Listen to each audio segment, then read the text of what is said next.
Hola Mati, ¿cómo estás? Vamos ahora con unidad 5, ejecución específica, ¿sí? El punto A. Acá te va a empezar a hablar, ya empezamos con el cumplimiento del deudor, ¿sí? Ya habíamos hablado de este deudor, quién es el que te va a cumplir la ejecución, ¿sí? Es el comportamiento debido, ese plan que él ha tenido para la prestación. Es también el cumplimiento de aquello que tenía el acreedor como expectativa. ¿Qué es lo que pasa con la ejecución específica? El deudor no le está cumpliendo lo que él quería. Y él va a pedir. Él quiere pedir lo que él quería. Y lo puede pedir. Y ahí es donde empieza este cumplimiento forzado. Puede pedirle al deudor que cumpla o puede pedir que un tercero le cumpla. ¿Y cómo lo va a hacer? Ese es el problema. Históricamente tenemos lo que es el cumplimiento, la compulsión personal a que lo haga. ¿Y qué pasaba?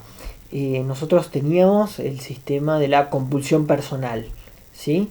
Y ahí aparecía la prisión por deudas, que eso estaba vigente hasta 1863. Te dice que estaba previsto. Que hasta cuándo va a estar vigente, hasta 1872, te dice Alterini. Y ahí es donde aparecen, digamos, hasta ahí aparece la posibilidad de la prisión por deudas. Después te dice que van a aparecer las multas civiles también, que se clasifican en legales, establecidas por ley, que la vas a tener en los sistemas por ahí más parecidos a dentro de lo que es la parte aeronáutica, la parte aduanera, las convencionales, las cláusulas penal, que vamos a ver un poquito más adelante. Después tenés las judiciales, las A30, que también la tenemos en esta unidad, que digamos las multas son los multas civiles son poco frecuentes. Y ahí aparece el artículo 730, que es la ejecución forzada, ¿sí? Ahí es donde el acreedor te dice no puede hacer por mano propia que el deudor le cumpla, ¿sí? Ahí es donde tiene la limitación. Vos por mano propia no le podés decir al deudor, che, cumplime. Eso es violencia. Y ahí aparece un vicio en la voluntad, ¿sí? Que lo trabajás en los actos jurídicos. La imposibilidad de que cumpla, de hacer cumplir con violencia al sujeto. No puedes violentarlo. Esa es la prohibición de la justicia por mano propia. Y ahí es donde la ley le pide al acreedor, bueno, usted tiene que recurrir a los medios legales para el cumplimiento, ¿sí? Y ahí aparece, bueno, en las obligaciones de dar es más fácil, porque vos tenés que dar un objeto. Y ahí es donde el acreedor tiene que recurrir al juez y decirle, señor juez, este deudor no me está dando las cosas. Entonces el juez le va a decir, señor deudor, usted que no le ha dado las cosas, que ha incurrido en mora, tiene que entregarle, ¿sí? Entonces va y lo desaprende de la cosa y lo tiene que entregar. Bueno, ahí está todo bien, porque lo tiene el deudor. Va el juez, se lo quita y se lo da al acreedor.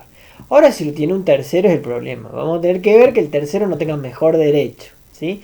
Si el tercero no tiene mejor derecho, se lo quita y se lo da al acreedor, ¿sí? Ahora, si tiene mejor derecho, va a poder repeler la acción. Y ahí, bueno, vamos a tener que recurrir a una indemnización, ¿sí? Y acá tenés un puntito que dice, bueno, las limitaciones dentro de las obligaciones de hacer y no hacer.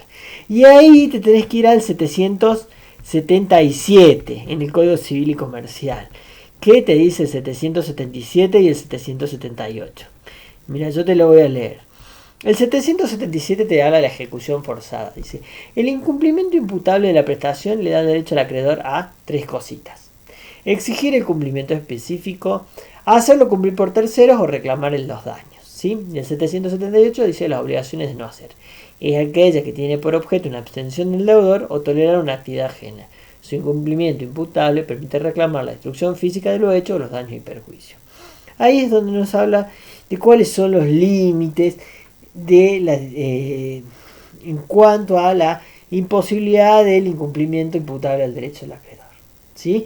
Cuando ya no podemos nosotros tener que no hacer las cosas, ¿sí? Esos serían los límites que tiene la persona cuando aplicamos el 777 y el 778, ¿sí? Esos serían, digamos, los límites que tiene este acreedor en cuanto a el no hacer y el hacer. ¿Por qué? Porque él está, digamos, obligado a soportar estas cuestiones en el 777 y en el 778. ¿Sí? Esas son las donde vos vas a tener que marcar cuando te presentes a rendir las imposibilidades que va a tener dentro de la ejecución forzada en cuanto al cumplimiento específico. ¿Sí? ¿Por qué? Porque son vías de compulsión. Él lo va a tener que hacer por otro. Y en ese caso tendrá que especificar a cuenta de otro y del deudor y pedirle que este deudor le pague lo que ha tenido que hacer. ¿Sí? ¿Se entiende? Exigir el cumplimiento específico. Ya no lo va a poder hacer. ¿Por qué? Porque va a tener que hacerlo por otro. ¿Se entiende?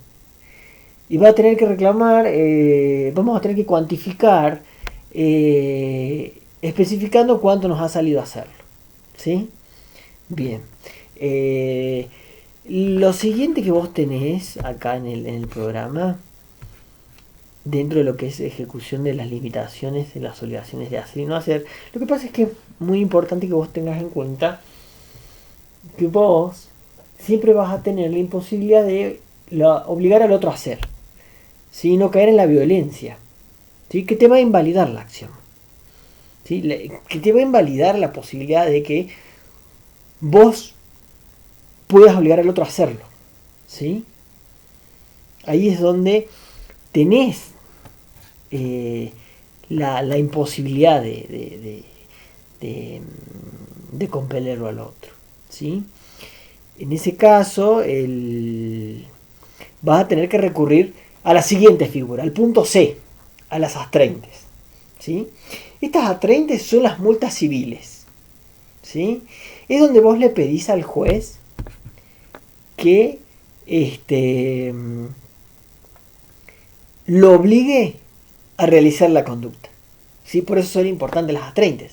¿Por qué? Porque vos por mano propia no lo podés hacer, pero sí le podés pedir al juez que lo haga, ¿sí? Por eso son importantes las astreintes. Y ahí es donde entran a jugar, ¿sí? Mati, te corto acá porque vamos 7 minutos. Bueno, no, vamos a seguir, vamos a terminar con las astreintes. Las astreintes son estas, son los pedidos para que vos puedas, o para que el acreedor le pueda pedir al deudor, obligarlo a hacer. Y si no lo hace, va a tener que pagarle, ¿sí? Son las multas civiles por no hacer. Si no lo hace, tiene que pagarle, ¿sí? Y mientras no lo haga, va a tener que seguir pagando y seguir pagando y seguir pagando, ¿sí? Están reguladas en el 8.4 del Código Civil y está en el Código de Procedimiento. Ahí te leo el 8.4. El 8.4 dice: son las sanciones conminatorias. Los jueces pueden imponer en beneficio del titular del derecho condenaciones conminatorias de carácter pecuniario a quienes no cumplan deberes jurídicos impuestos en una resolución judicial. Las condenas se deben guardar en proporción al caudal económico de quien deba satisfacerlas, y pueden dejarse sin efecto o reajustarse si aquel desiste de su resistencia y justifica totalmente parcial su proceder. Es decir, que ante la resistencia del deudor a cumplir, yo pido las 30. Entonces te pido que lo hagas. Entonces si vos no lo haces, tenés que pagar. ¿Entendés? Entonces, no lo hace, le pido al juez que lo haga. Entonces cuando no lo hace, tiene que pagar. Y ahí entran los caracteres.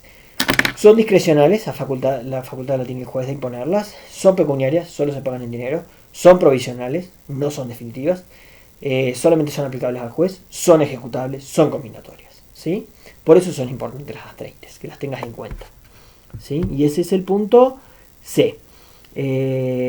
¿Cuándo se inician y cuándo cesan?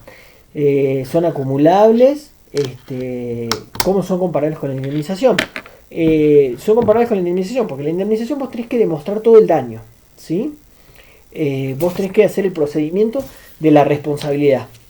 Cuando vayas a ver responsabilidad, vos tenés los elementos, que son 4, ¿sí? Demostrar el daño, demostrar la relación causal, demostrar la antijuricidad, demostrar los factores de atribución. En cambio, en las astreintes no. Vos demostrás la deuda y son para que realice la acción. En cambio, en la indemnización vos vas a demostrar el daño. ¿Se entiende? Ahí está donde está la diferencia entre una indemnización y una astrainte, ¿sí? En las 30 vos vas a demostrar que existe la existencia de la deuda, que tiene que ejecutarla, ¿Sí? Ahí tenés la diferencia. ¿Y cuál sería la diferencia? ¿Y cuál es la acumulación? Que él tiene que realizar, que tiene que ejecutarlo, ¿sí? Por eso se va a acumular en el tiempo, ¿sí? Y él va a dilatarlo, ¿sí? ¿Se entiende? Bueno, Mati, acá cortamos, estamos en el punto C de la unidad 5. Ya te lo subo. Saludos.